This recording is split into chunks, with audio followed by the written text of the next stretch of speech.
want to talk about Kyrie, Irving, and the Dallas Mavericks and this crazy situation. Kyrie out for the year, tore his ACL. It came out today. And Kyrie I've had a roller coaster ride with over the years where didn't really like him on Cleveland. LeBron showed up, really liked him, didn't like him as much, came to my favorite team, was all in. It couldn't ended worse. Became probably my least favorite basketball player, goes to Brooklyn.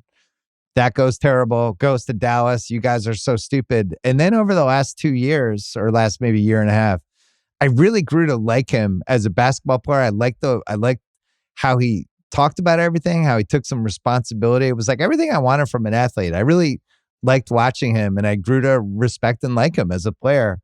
And they make this Luka trade.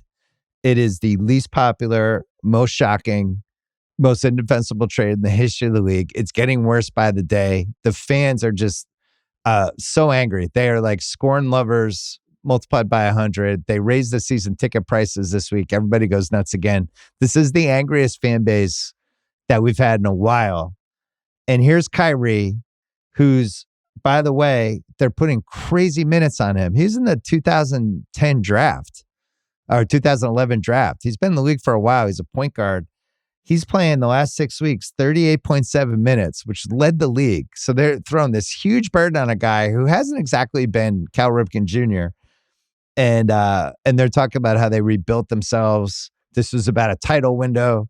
They trade for Davis. He gets hurt in the first game. They put this crazy load on Kyrie. He breaks down. It's after the trade deadline.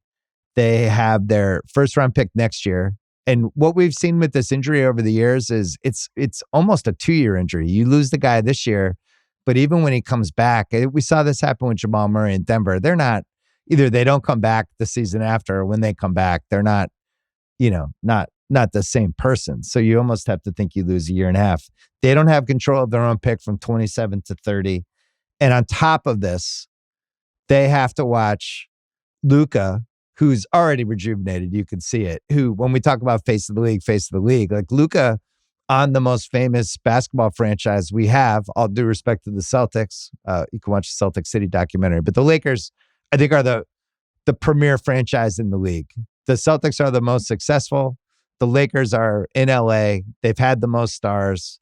Luka's in there now. There's an energy that's completely different at these games. And the Maverick fans, who already got kicked in the nuts with this trade in the worst way I think we've ever seen in basketball, now they have to watch this guy blossom as their team already just fell apart. And, I tweeted this earlier today, and I really mean it. I went to those 3 2011 finals games in Dallas when they came back and they beat Miami. They actually lost the first game, which was Dwayne Wade, I think the best game I've ever seen him play. And then they come back, they win game 4, they win game 5. And a big reason they won those games was their crowd was incredible. I don't know where they rank in the best basketball fan bases, but for me, they're in the top 7.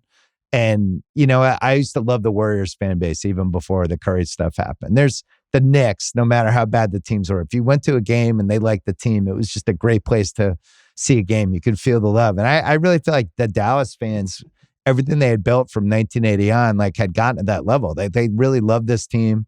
They appreciated Dirk. They really wanted him to come through. And then in those 3 games, especially the last 2, and they started to shift the narrative on Dirk, and you could just really feel the love and the pure euphoria. And then Luka shows up, becomes their guy, and they're like, we're in. We have 20-year season tickets for this dude. We'll buy his jerseys. We love this guy. This is our guy. We'll have some ups and downs. Maybe he won't always be in shape, but this guy's special, and we're going to win the title with him, and it's going to be amazing. And the trade pulled that away. They're still pissed about it. Now you have this. And this situation is now so bad. We were joking after it happened that the real reason the family that owns the team did this is because they wanted to sabotage basketball in Dallas and move it to Vegas. Move the team to Vegas because the Dallas fans would hate them so much that you'd almost have to move. It's almost like there's a precedent of this, like George Shinn in Charlotte. His name became so bad in Charlotte that he actually moved the team to New Orleans. It's obviously ridiculous. It would never happen. But the Kyrie injury on top of everything else is the first time where I started thinking to myself, holy shit, like that's actually how bad this might get, where they might have to be like, hey, can we have the Vegas expansion team instead, and we'll just sell Dallas, and maybe, or make Dallas the expansion team, or we'll move operations to Vegas and you can make Dallas the expansion team and call it the Mavericks and keep it the history. That's how bad this is. And I'm really feeling for the Mavs today, because the combo of that trade, losing Davis in his first game and then losing Kyrie for a year and a half, probably. I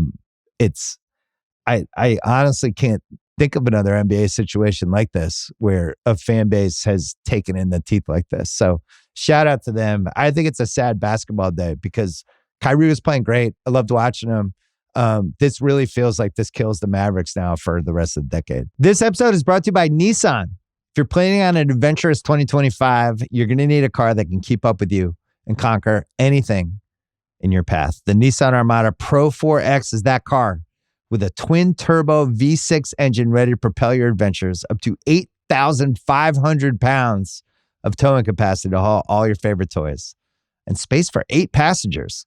This unshakable fortress will chew up and spit out anything you throw at it.